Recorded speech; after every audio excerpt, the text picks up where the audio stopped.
let's make week 3 technical challenge of the Great British Bake Off, Pain Aux Raisin, or raisin croissants, however you like to call it. I think I butchered the name, but enjoy.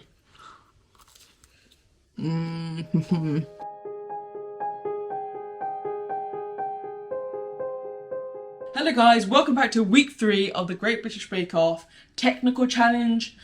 This week is bread week, so I'm quite excited. I love making bread. I'm not the best at it, however I really do enjoy it. It's one of those things that like you kind of learn as you go. Bread in itself is quite a challenge in itself. I hope you guys caught last week's episode of bread week where we did basically mostly Paul's recipe. I've got the designated white paper instructions here for pain aux raisin, basically a raisin croissant.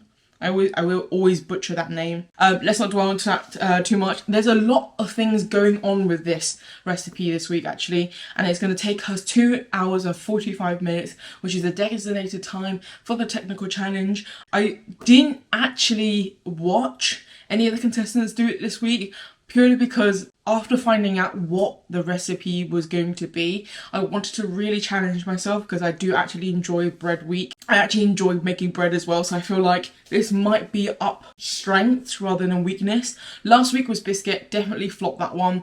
Never had a Garibaldi in my entire life, and it looked like the freaking go-ahead biscuits, which actually was really delicious, but it was just not what I was asked for. And obviously I'm so glad that I'm not on the show for that one. Obviously every challenge is going to be different every time for every season, but this week I'm quite excited. I don't like raisins, which is really interesting how many times currants and raisins have cropped up, but I do like a raisin croissant. In this situation, it's the only time I will ever have raisins, so quite chuffed about that. I'm quite chuffed about that. Now, a couple of things I do want to kind of address, just because I might be doing it a little bit different to what the recipe will suggest. Just because, one, I have my butter's already rectangle, so it's going to be quite easy to flatten this into a really good shape and do it now whilst it sits in the fridge or freezer, so that it stiffens up on its own. The reason why I'm doing it this way is because I've seen it done a lot on Instagram. I've never made raisin croissant, but I've seen it done a lot on Instagram and on my feed a lot, and just everyone starts off with the butter first. So I don't know whether doing the dough first then the butter will have any effect. I doubt, because obviously there's still that time where you need to proof the dough once before actually inserting the butter and layering it. The other thing that I find quite challenging in this recipe is the layers of butter and how to layer it and keep it into that sort of nice sort of square shape so that you don't lose it, because obviously you're going to have to roll it at the end with the crème pat and the raisins and cinnamon and orange zest. So that'll be quite interesting. Again, I don't know what the contestants, like I said earlier, I didn't watch the contestant do the technical challenge. I skipped over just so that, one, I didn't cheat, and two, I didn't pick up any techniques that Paul was mentioning. I thought it would be a bit more challenging to go completely just the bare minimum recipes. Of course, as always, the recipe and the instructions will be down below so that you guys can try the challenge at home. Let's crack on. The first thing is to make the dough and have the butter rectangled so that it can be slotted in when the dough is rolled and layered. So we're going to crack on with that. Yes, the other thing that I want to mention is I didn't get any vanilla pods, so we're using straight up vanilla extract, which I don't think is a problem really, but obviously in the recipe it says vanilla pod. I didn't grab any, I totally forgot. Hopefully it won't impact the creme pat. Let's go. So I'm gonna start off with the liquids. So I've put the butter and the milk, and then I'm gonna put some warm water into this so that the butter can melt. I'm going to blitz in the microwave actually and then let it cool down whilst I deal with the dry mixture and then obviously the yeast as well. I don't know whether this is the method. I'm thinking because the butter is currently solid right now, I think that's the best way of course of it. I have a feeling it's going to be a very wet dough, so I've got my bread dough cutter thingy scraper, and then I'm just thinking I'm gonna like knead it on that. It doesn't say how long to knead for, so but I don't really have a KitchenAid mix, so I think I'm gonna go for a 10-minute to 15-minute knead. Might be like maybe too much, but I just think that because I'm doing it by hand, I don't have that like consistency, so I might have breaks in between. So we're gonna do that. And then the next thing is to leave it to rest and proof. And I have a really cool tip on how to, if you don't have an oven proof tray thing underneath your oven. I just filled it with a load of crap, so I'm not going to empty it. It's a really cool trick that my grandmother taught me, and I'll show you guys later. I'm quite chuffed with this. This is the rectangle butter that slab that I made. Like I said, I did it first. As I said before, like I did it first because as the butter was sitting in room temperature, it was getting softer and softer. So let's crack on with this.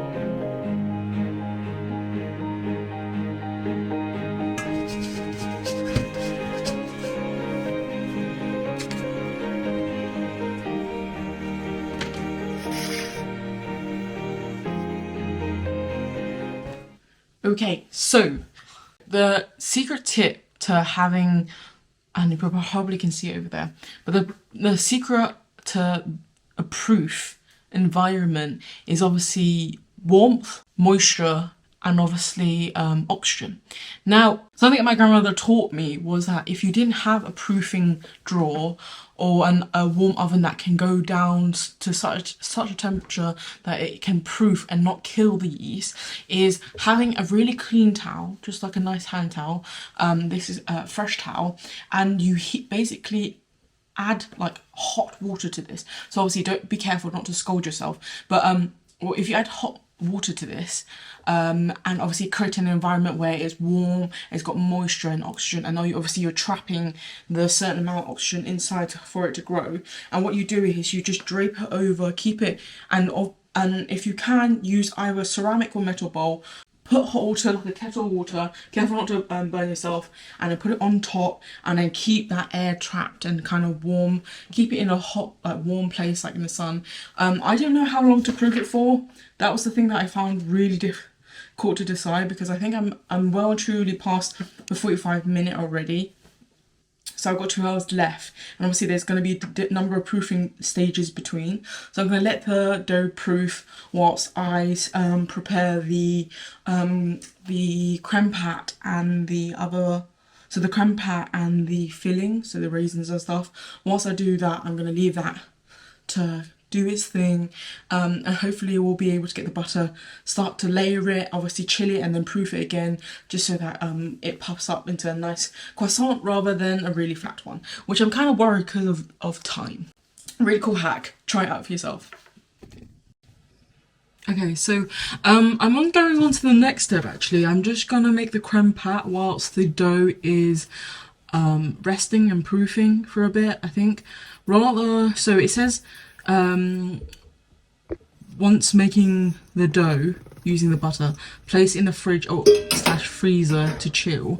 With the remaining chilled butter, make the rectangle. Roll out the chilled dough to a rectangle and lay the butter on the dough so that it covers the bottom to 2/3. I guess we had to wait for a little bit and then go from there, because I realised I just jumped a couple of steps, which frustratingly might need to like rein in a little bit, but that's fine. I'm not too bothered about that. I just wanted to know whether it can proof or not. So I'm going to be making the crème pat whilst I deal with the dough.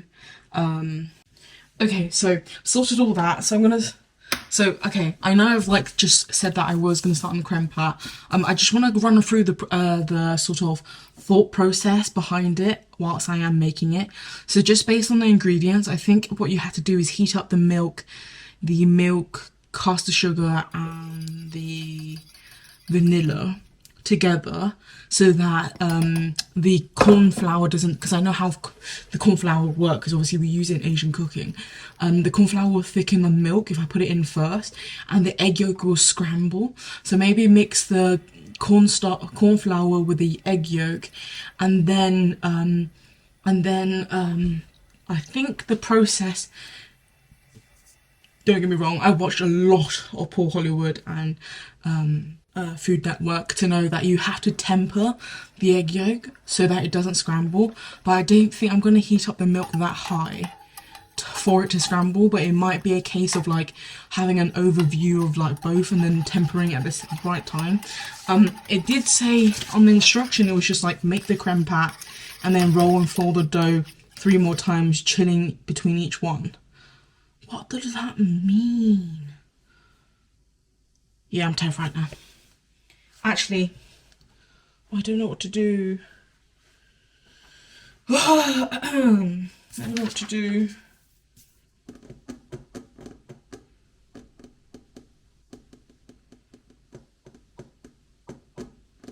Okay, I'm going to prepare them and then we'll see from there. Because I really don't... I think I've just messed up the... Time management here is just out the window right now. Okay, I'm genuinely excited of making creme pat, because I just honestly think... I didn't know if I had such low expectations or high expectation for myself to make it, but I think I'm making it. I have got one problem with it. It's so pale. Like, should it be this pale? It kind of looked like porridge. No scrambled egg, which I think is a bonus. So I'm just going to prop it into here and then put it into the fridge. Otherwise, I won't be able to fill the pastries with it. A little bit hesitant because it's so pale. But I guess without that vanilla bean, you know, it wouldn't work out as well. And I think that's quite crucial. The vanilla bean, it looks good. It looks thick. Didn't realise how much cornstarch there was in it. Not gonna lie. Yeah, it's hella cornstarchy. Yeah, here you go.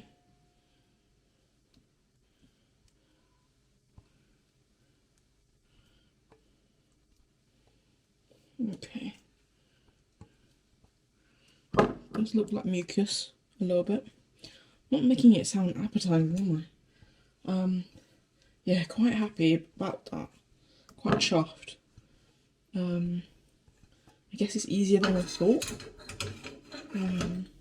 So yeah, quite chuffed about that. That's going to go into the fridge, and then we're going to start rolling the dough again. We're on the second and third roll, so we'll get those layers. Hopefully I've done it right. It looks a little bit quite temperamental actually. So I'm going to put this in the fridge and see where we go from now. Up this to a point, I don't even know how much I've got time on the clock, so hopefully I've got enough time to bake it and then get on with the icing and everything. But yeah, let's go.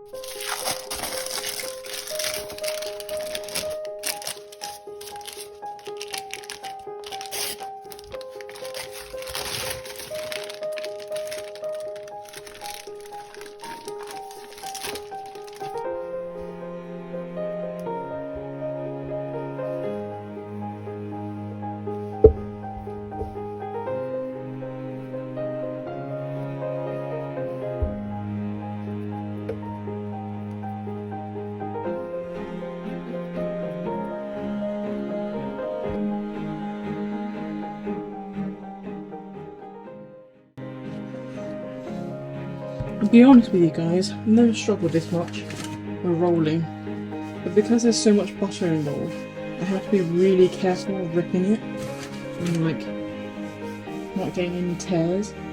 Because the worst thing is, you know, all that layering you did goes pear-shaped. And like, we don't have very much time. It's got to proof for a little bit. I have got some rippage. Just so frustrating. And I thought I did so well up to this point, but oh, too much. Okay, so time to put on the currants and no, the creme pat, then the currants.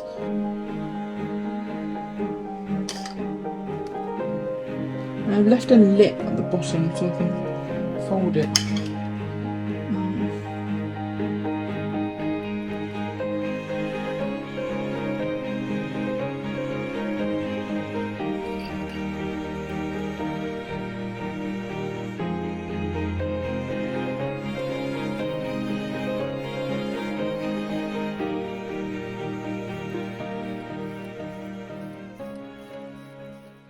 I'm so sad. Okay, so one part of it is done really well and will cook probably really well.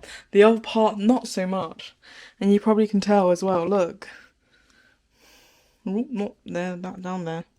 Look, so this part here, obviously the butter has spilled out, but this part's perfect. And obviously I have no filling left to roll onto it. So I'm just going to cut it up and see where we can go from there.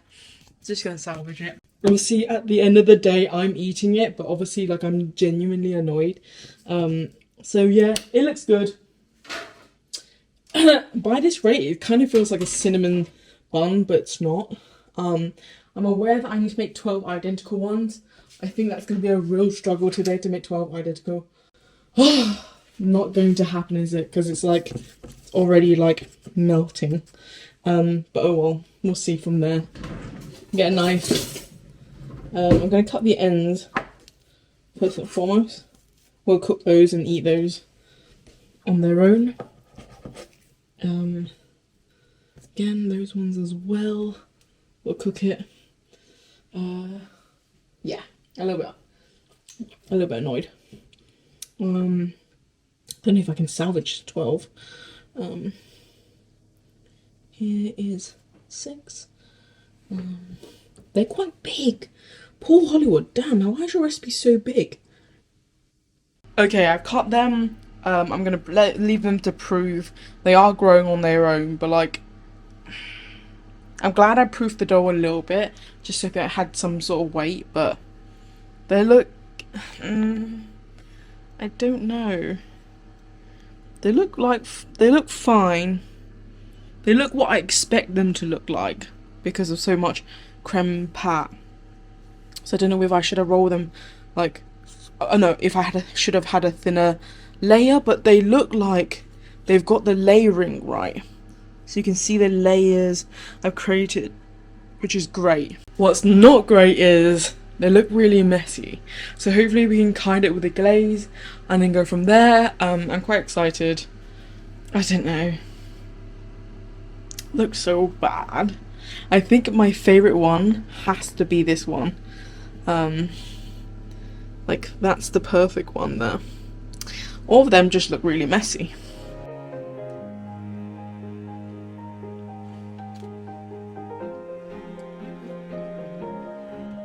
Guys, we've done it. Literally had a couple seconds to spare. I'm actually amazed how long it actually took to cook. So I put them into oven for 180 to 200 degrees Celsius, and then I put it on gas mark 6. But because of the amount of oil it obviously like contains, it obviously meant that like it needed to brown, so it took a little bit longer. So I baked it for 15 minutes. I haven't put the glaze on because none of my family likes the glaze. However, I did make it. It is really sweet, so I might like just keep it to the side so that my family can have it and enjoy the croissants. But actually, I'm so chuffed at how they turn out. Look how pretty they are. Like, oh my god. So pretty chuffed.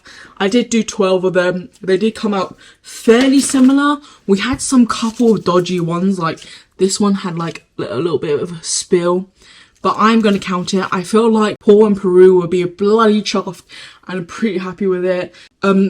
Just a pre-note, if you guys are going to attempt this recipe or you're going to just make it using the full instructions, make sure you give them enough room to grow, because look how big this one is.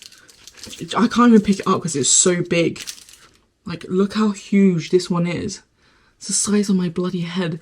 But yeah, really chuffed at how they turned out. I hope you guys enjoyed the video. I hope you guys who did attempt this recipe, what part did you find hard? What part did you wish you knew before trying this recipe? But also, how did it go? Like, I hope it went really well. Next week we have a new challenge. Look forward to those videos, and obviously check out the previous videos I have already made for week 1 and week 2. We've had red velvet cake and Garibaldi biscuits. And hopefully we have many more technical challenges to get through. I'm gonna love you and leave you. Enjoy your pain aux raisin.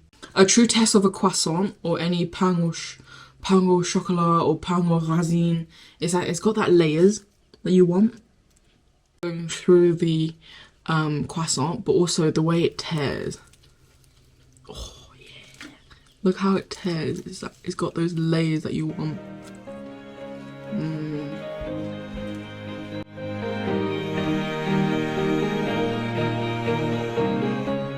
I think we smashed it, guys. Best one ever. Best technical challenge ever.